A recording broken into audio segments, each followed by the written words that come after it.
3 mots sur le changement climatique pour finir. Vous savez que chaque médaille a son revers. Toujours une manière de voir les choses sous un œil optimiste. Vous avez ici quelque chose qui ressemble à ce que serait l'Europe s'il n'y avait pas d'hommes. Vous allez me dire, s'il n'y a pas d'hommes et pas de femmes, on s'en fout de savoir à quoi ressemble l'Europe, puisqu'on n'y est pas. Bon. Donc, ça représente les écosystèmes qui seraient là, si on n'avait pas défriché pour faire de l'agriculture, occuper l'espace pour faire des routes, des ponts, des villes, etc. Qu'est-ce qu'il y aurait en Europe? Essentiellement de la forêt.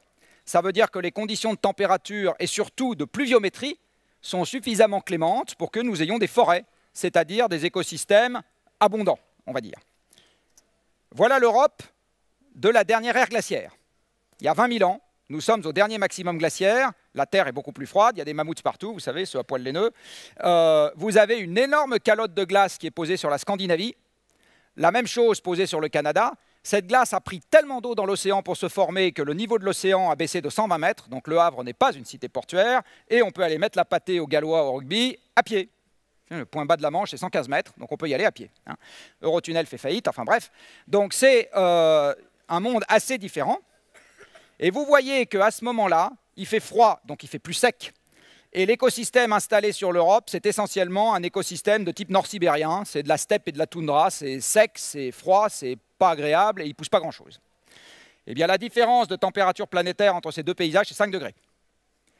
Donc quand la Terre est sortie de la dernière ère glaciaire pour venir dans l'ère que nous connaissons, la planète s'est réchauffée de 5, pas 50, 5 degrés en quelques milliers d'années. Regardez le résultat que ça a produit. Alors celui-là s'est produit à notre avantage, et puis il s'est produit sur un monde où on était 5 millions de bons hommes, nomades, 20 ans d'espérance de vie à la naissance, et en pas de carte à la CGT.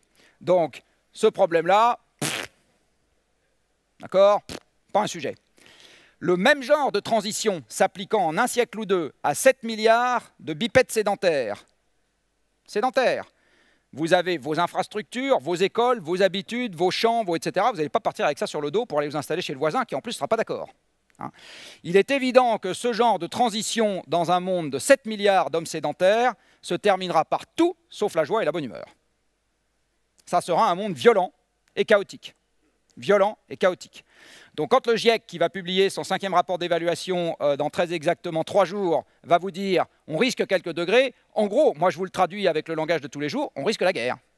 Voilà ce qu'on risque. Mais pas avec les gens du Bangladesh, ou les... non, avec nos voisins, entre nous-mêmes. Parce que la compétition pour les ressources deviendra trop forte pour que la démocratie y résiste.